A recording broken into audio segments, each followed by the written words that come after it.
Hello everyone, my name is Lori Brookhouse. I am the Farm Safety Advisor with Farm Safety Nova Scotia. I'm presenting this webinar to help farms understand their requirements, whether they need a health and safety committee or a health and safety representative. So that is the question. So I am an alumnus of the Nova Scotia Agricultural College, and my career has evolved into full-time health and safety over the years. I'm a Canadian registered safety professional, and I have been working with various industries, including agriculture, over those 12 years.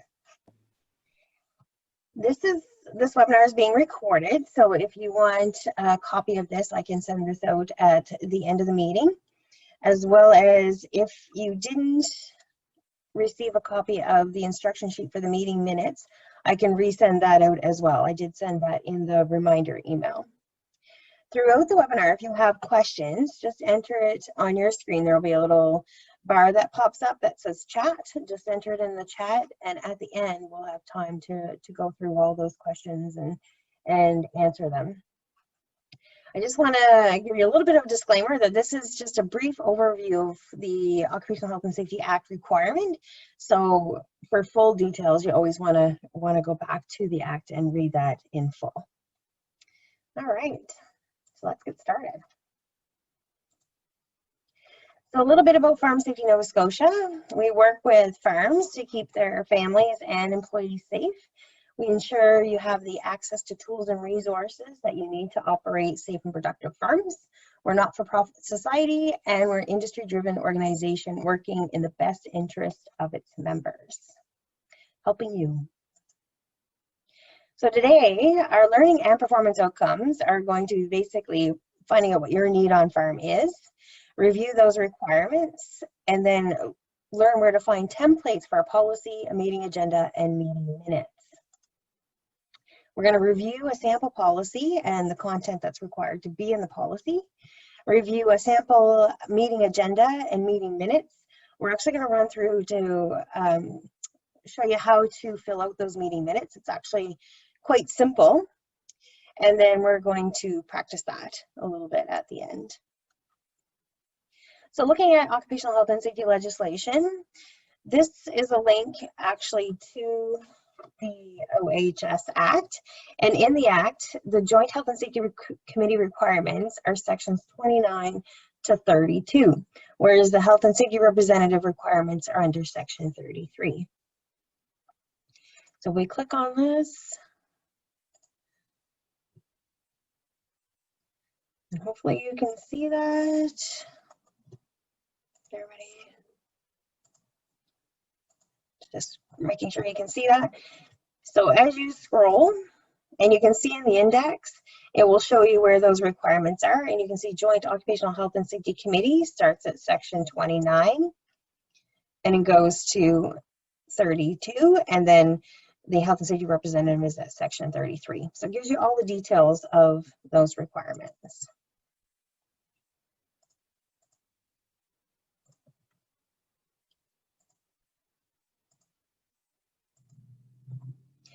One thing I always mention to everyone is when you look at an act and any particular portion of the act, and there's words such as employer, regularly employed, workplace, you always want to go back to those definitions at the beginning of the act to see what they really mean.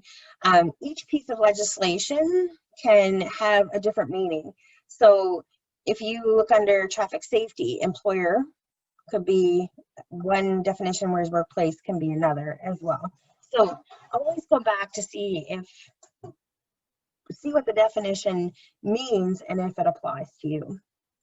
So you're an employer if you're a person who employs one or more employees or contracts for services of one or more employees and includes a constructor, contractor, or subcontractor. So that is pretty much anyone who has people working for them. Regularly employed, and this is used throughout the Act quite a bit. So this is seasonal employment with a predictability reoccurring period of employment that exceeds 4 weeks. So what this means is if you work just throughout the season, you still need to have an occupational health and safety committee or representative if that work lasts longer than 4 weeks. So even though you only work from March to October, you will still need a health and safety committee or representative depending on the number of employees that are working during that time period. So we're going to look at those details in a second. And a workplace means any place where an employee or self-employed person is or likely to be engaged in an occupation. So that includes your vehicles and mobile equipment. So even those drivers are not exempt from being included in this policy and under the Act. So your committee or representative, this is how we determine whether you need either one. And remember, it's for 4 weeks or more of work. So committee, 20 or more persons regularly employed, and you remember what that means. So always at the work site for more than 4 weeks, and then same with representative, 5 or more persons regularly employed, but less than 20. So that's always a 5:19 ratio. There is an exception to this rule here, and that is if OHS has come to your firm and they have told you that you need to have an occupational health and safety committee or representative, then you must establish one, even if you have 3 people when the requirement is 5, and if you have 19 people and the requirement is 20. So if they tell you you have to have either one, then it must be established to comply to the order.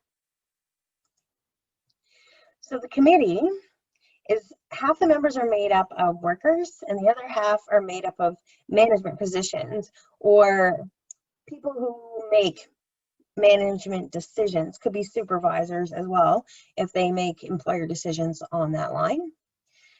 And the workers are determined by the workers they represent. So they basically get nominated and the workers elect them. So they vote to see who is the best fit for them. And then you're going to meet once per month or as per the terms of reference. So we're going to talk about that a little bit more when we look at the policy and the terms of reference in the policy, and I'll explain how you can vary this schedule.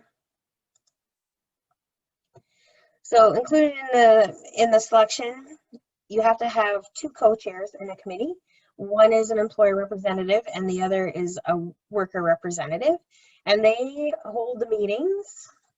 And they're always on a rotation schedule.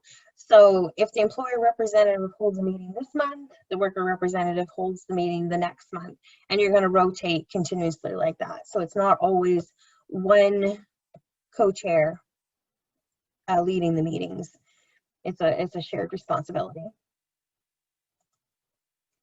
So some of the functions and duties for those members on the committee, co-chairs and regular members included, is to identify health and safety hazards and recommend controls, health and safety compliance audits. So nothing fancy, just looking to be sure that you meet Occupational Health and Safety Act regulations, and we're not going outside of that. So we got to make sure we at least meet the minimum standard. There's no major paperwork involved with that. If you're a little bit scared of the term audits. We're going to participate in inspections, investigations, and the discussion of concerns, advice on health and safety concerns, so they can make recommendations and kind of tell you or whoever's on the committee their experiences based on a particular concern. Also advise on policies and safety programs, so they can review all the policies, practices, procedures, and looking at maybe documentation templates and make recommendations, and also maintain records and minutes of the meetings. So the representative, so this is the worker who is not connected to any management duties. So this person must not be able to make any major decisions for the firm.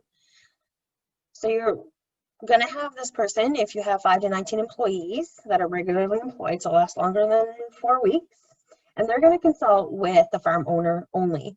So when they have their meeting, it's only going to be the 2, the farm owner or the senior most person, and then the worker representative. They're also allowed paid time off to fulfill their function.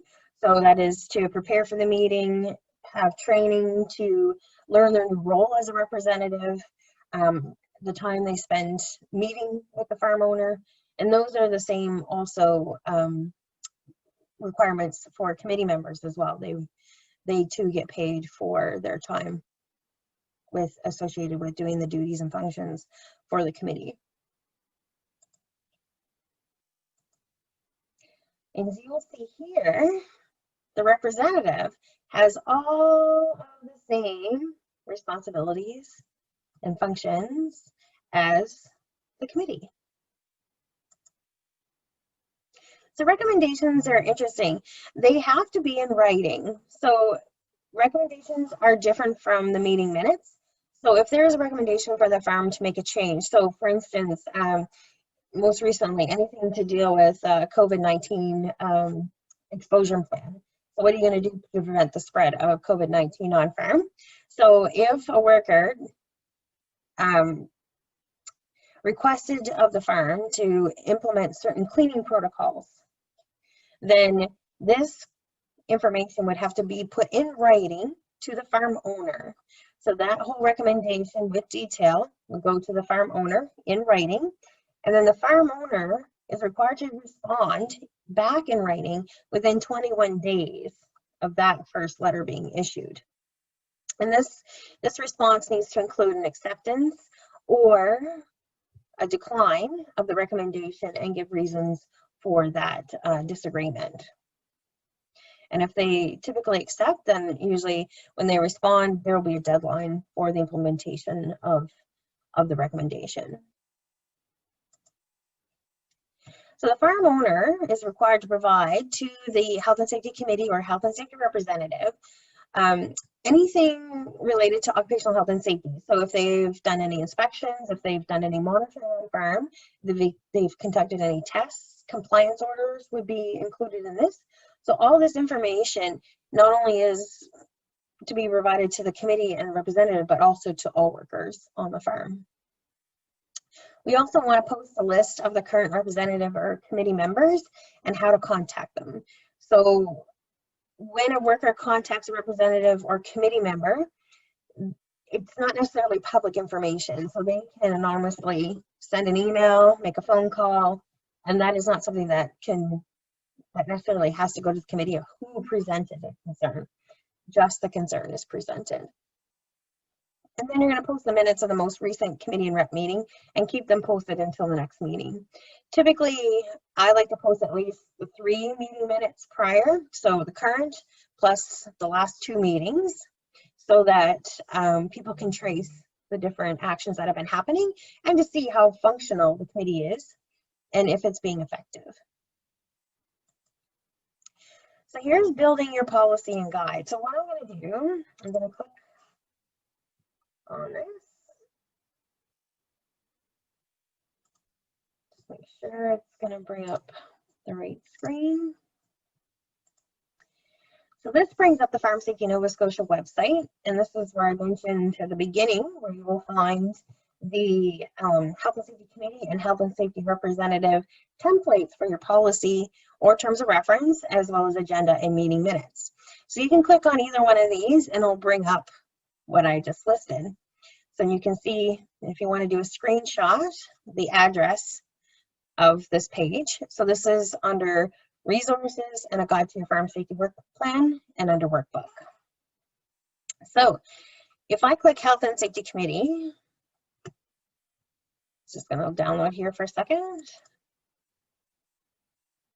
Wait for it to open. I'm just going to double check that's sharing with you. And this is what it looks like.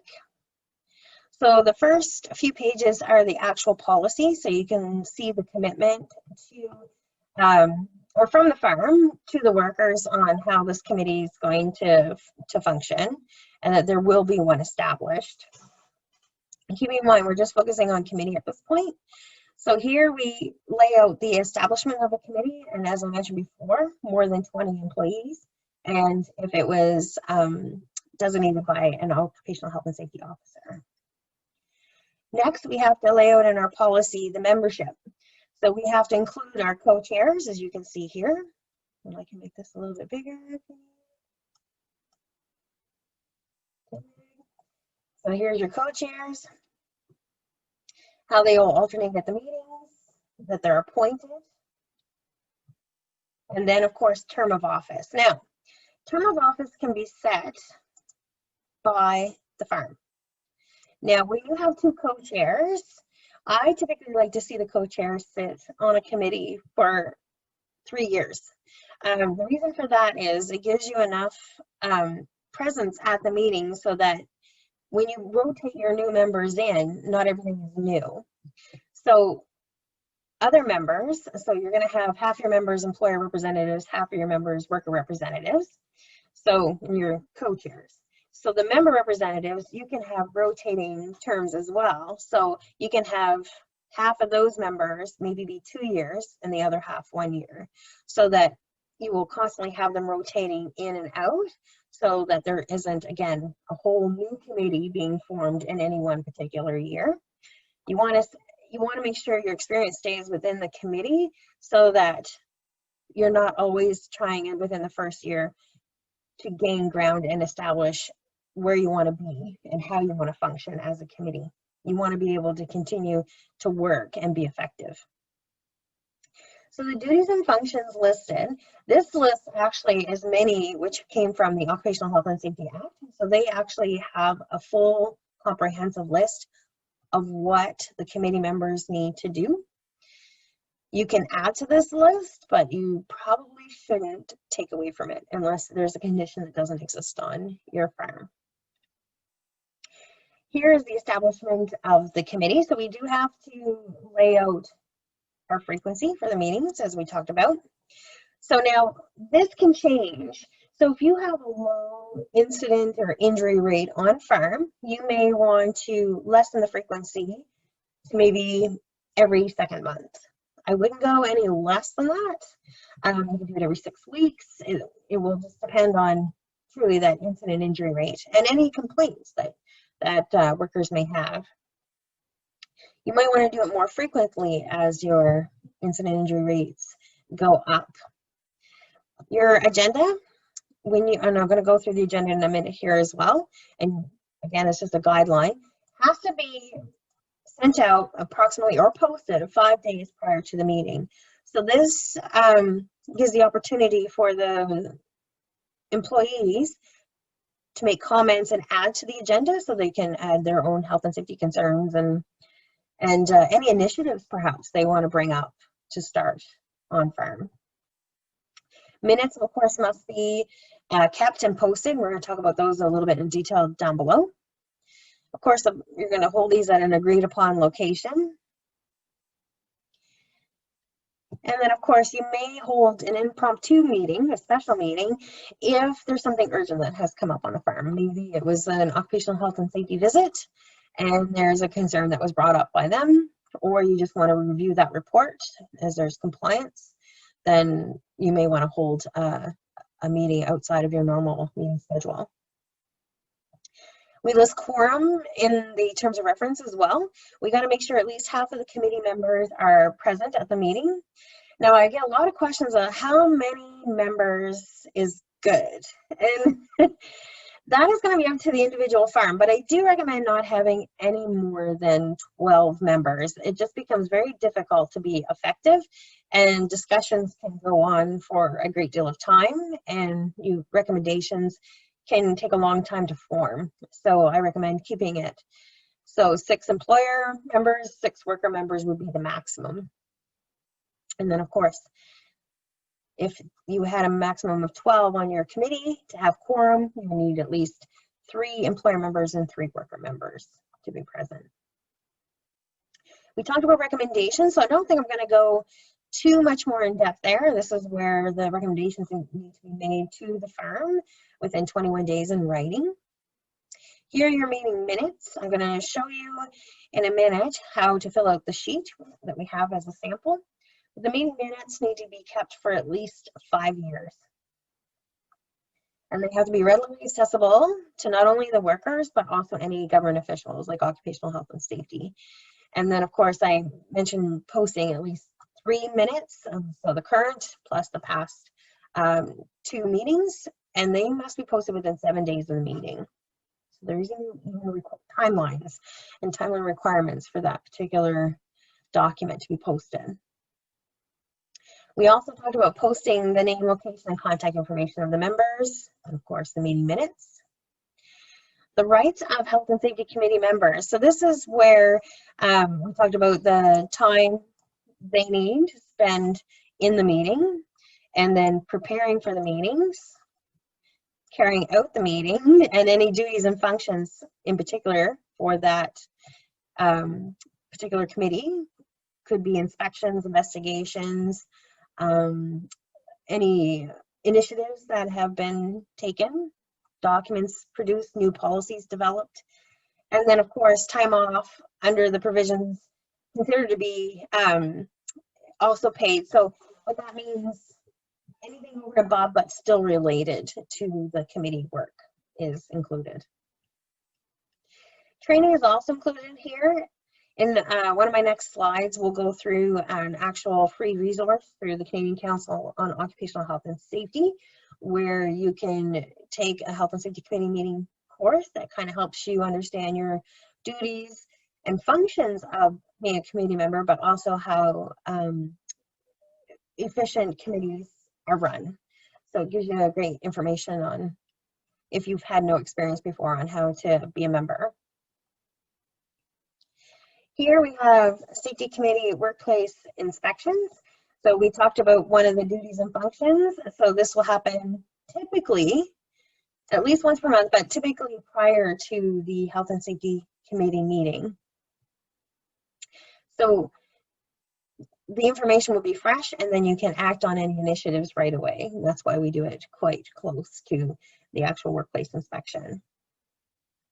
With the employer to work with the health and safety committee, this is a duty of the employer. So they must bring all health and safety matters to the employer, and the employer must help remedy those matters. And so there's a list of 3 different situations in which the employer must basically comply with that requirement. So if the matter can be resolved by the employer within 30 days, the employer shall do so, but sometimes it doesn't get resolved within 30 days. So new timelines need to be set, and perhaps new control measures developed. And then, of course, if there is a complete disagreement, this can actually be brought forth to the Occupational Health and Safety or Department of Labor to evaluate, and they can make a decision on this. So this would almost be like a work refusal. And of course, if a worker is not comfortable taking their health and safety concerns, initiatives to the committee, they still have the ability to take it directly to an occupational health and safety officer. So this policy does not limit any worker or employer member from going directly to occupational health and safety. So that is the policy and the terms that should be included in your policy based on the legislative requirements. This is just a sample agenda. So you can have your agenda set up any way you would like. I just added this to help you build one. So of course, your call to meeting order, the roll call. Your roll call will actually be kept and documented on the meeting minutes. So I'm going to show you how that works. This is the major section of the meeting. That's the agenda. So when you post these meeting minutes, this is where workers and employer members and employer representatives can write in their initiatives, their concerns, and anything they want discussed related to health and safety at that meeting. You usually go through the approval process of the previous meeting minutes, discuss any unfinished business, bring up any new health and safety complaints, concerns, or issues, look at your different occupational health and safety activities, looking at your inspections, reviewing investigation reports or incident reports, and ensuring those recommendations for corrective action are reasonable and have been implemented. You may want to look at training requirements. So this is a good time to look at if you have the correct number of first aiders. Does everybody have the women's training they need? Do we need forklift training? Any type of training can be included in this, and it could be part of an initiative.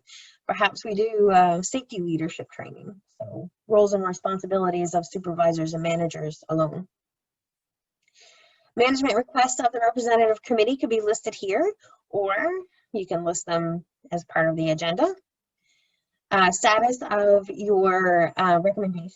So if you've made the written recommendation to managers, where are they at within that 21 days? Hopefully it's been resolved, or maybe it's gotten a new timeline, new corrective action, so it's a good time to follow up here. Any recurring items or items that are in progress could be policies that have been developed or still in the review stages. Any suggestions for improvement, any new business, and then of course, date and time of next meeting. You want to establish that and keep a schedule so people can rely on that meeting schedule, and you'll have better attendance and participation. And then of course, what most people like, the adjournment of the meeting. So that is the agenda in a nutshell.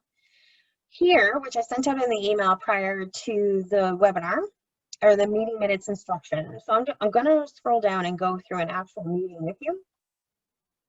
But for backup, this is the instruction sheet, and if you want to look at this as I fill one out, that will be helpful as well. So I'm going to type out a few things here, so just ignore any spelling or grammatical errors. I'm just going to shrink this up a bit so you can see the whole screen. Okay.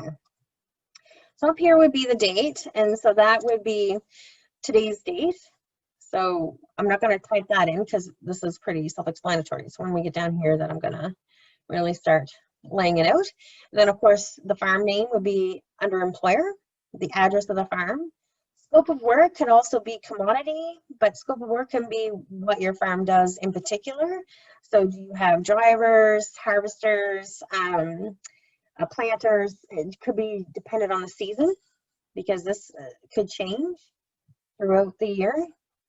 And then of course the number of workers on staff at the time of this particular meeting.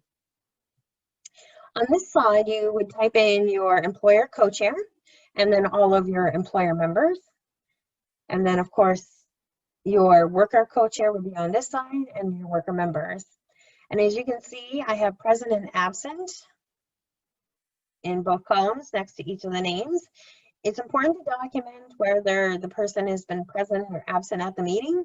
And we're looking for patterns. So if you have Jane Doe who's here and is constantly absent from the meetings, maybe it's a good idea to replace Jane Doe with another member so that we can have full participation within the meetings. I'm just going to get you to ignore concerns completed and in progress for 1 second. And then we're going to get into the body. This is where we make our recommendations and document our concerns. So as you can see on the instruction sheet, if this is our very first meeting, we're going to start with number 1. So we always number each of our concerns. It's much easier than trying to write everything out. Occupational health and safety only requires us to document the concern, the recommendation, the action, and the target date, and as well as who brought up the concern. They don't require the complete discussion that was held in the meeting. So here, we're going to look at our first concern, and we're going to say it's the employer who brought it up. Sorry. And we can either type it all out or just put an E in that particular column. So that is up to you how you want to do that. And then the concern. So let's carry on with our COVID-19. So COVID-19 disinfection procedures. So they're wondering what to do and what the plan is going to be. So here, we now have to make a recommendation. So what are we going to do about our cleaning and disinfecting procedures for COVID-19? So we can make the recommendation is create a cleaning and disinfecting schedule. Use EPA registered disinfectants. Pardon my spelling, I told you. And then, of course, women's training. Okay, we have 3 things we need to do, and who is going to do them? So where this is an employer concern, and based on the recommendations, this would be reasonable that it would be a corrective action by the employer as well. So we're going to put farm owner, and you would put the name of the farm owner here, being the one to implement this, and the target date. So if today's August 12th, that we were going to put up here, perhaps we need a week to be able to implement this, so we can put in August 19th, 2020. It's very important to put the year here, because if and when occupational health and safety takes a look at this, and when others look at the concerns down the road, we want to know if this was done in a reasonable time frame. So without the year, we're not sure if this is August 19th, 2020, 21, 22. So we are not able to make, and we shouldn't make, assumptions on target dates or similar items in the meeting minutes. So just to help with the example, I'm going to add in another concern, and let's say it's the worker who brought this up. And again, you don't have to have both, you can have one or the other. Let's say the gate to the yard has a latch that is sticking. So having to jiggle it a little bit to be able to get the gate open. So this is a very simple concern, and it should be an easy recommendation. So it would be check the latch. Maybe we need to, lubricate or oil, and possibly replace. Could be broken. So any one of the workers perhaps could be the one in charge of fixing that, if that is a responsibility that they can take on. So we can maybe make this Jane Doe. And we're gonna see if she can fix that tomorrow. So August 13th, 2020. So when you start your next meeting, you would have a brand new sheet. So you'd have a blank document just as we started. And what we would do is evaluate when we review our meeting minutes and determine whether our concerns 1 and 2 were completed or still in progress. So we looked at the COVID-19 disinfection plans, but they never got completed. So the women's training is still outstanding. So we would put number 1 under in progress. And then, but the latch is fixed on the gate, so we would put number 2. So you always just need to put, and only need to put, the number in each of those spaces, and it makes it easier to flip back and forth between meeting minutes and what concerns have been fixed. Very easy. So the next meeting, if this was a blank document, if we have a new concern, we would start at the top, but we would number it 3, and then we would continue on. So we could end up in the thousands for different concerns, depending on how big your farm is and how many meetings you have and how many concerns are being brought up. As I said, this is not always a concern. It could be a safety initiative as well. Down below where it says other business concerns resolved between meetings. So this is where maybe you could put in things that have been done between meetings. So for instance, we had a worker who had a broken orchard ladder, and that just carries down to the bottom. And what he did, he tagged it out and replaced it. So we want to show there's still action and recommendations and things being done between meetings as well. We don't have to wait for each meeting to fix something, but we might want to make note of it that it has been fixed so that the other worker groups can stay on top of the changes and whatnot that's been happening. So that is meeting minutes. And again, the instructions are just above to help guide you through, especially if it's your first meeting, on how to complete the meeting minutes.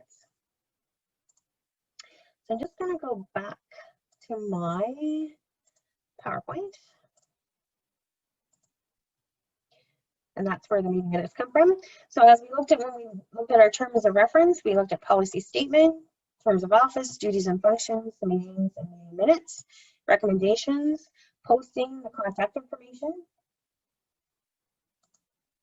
rights of the rep and committee, training, and this is where I'm going to click on this in a second, conducting inspections, and the employer to work with the rep or committee. So each year, Canadian Council of Occupational Health and Safety, this is CCOHS, allows Nova Scotia residents to take 3 courses free per year. And this is a link, so if you want to do a screenshot of this, when you click this link, it takes you right to the CCOHS website. Let me just double check what that's showing.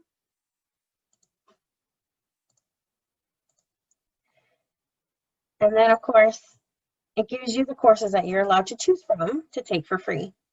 And there is the list right here. And you, as you can see, Health and Safety Committee is one of those items on the list. So you can technically do all of your training for free.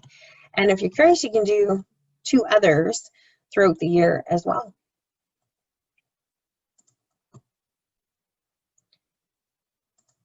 Just share.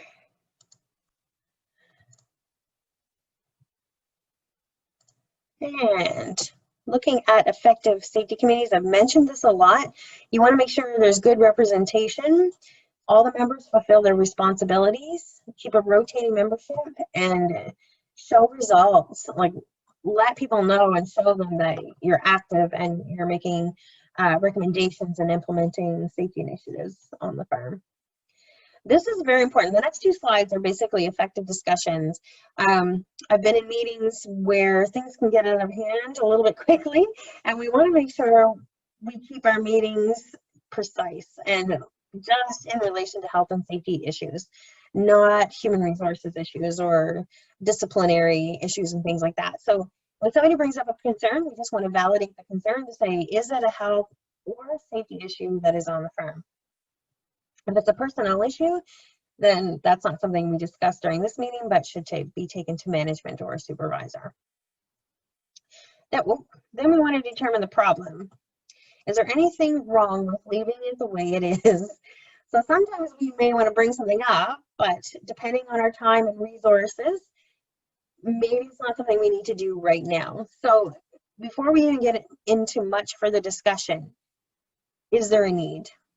Look at that need. And then, of course, if there is the need, bring in the discussion. And then I usually like to have discussion paper to note down people's ideas. Again, this doesn't have to go on meeting minutes.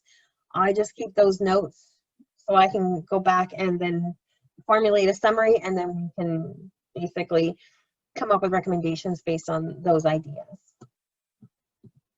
Typically, you end up choosing the most popular solution among the members. And then, of course, effective discussions also include involvement, personal involvement. So we want to allow input from others who are not so close to the problem. So even though we have admin staff maybe on the farm, and we have milkers as well, even though it's a milker's problem, it doesn't mean the admin staff can't have input on that particular issue.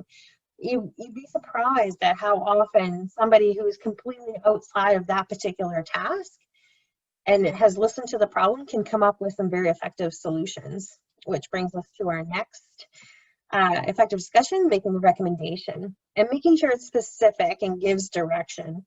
So using language like beware, no, watch out, any of those types of things are not specific enough. So if you look at our recommendations we made for the gate latch, we said that we were going to go and check it, oil it if it needs oiling, or replace it. So very specific direction. And then we also gave it a timeline so this doesn't get pushed off from week to week, month to month. So we set the target date and ensure that that is done at that particular time, and make sure they're reasonable. Like with our COVID-19 disinfectant procedures in our plan, we gave it a week. So this is usually not something you can do overnight or in a day. So make sure that you don't, add too much pressure to yourself, but allow yourself time to be able to effectively do these recommendations. And there we are for questions.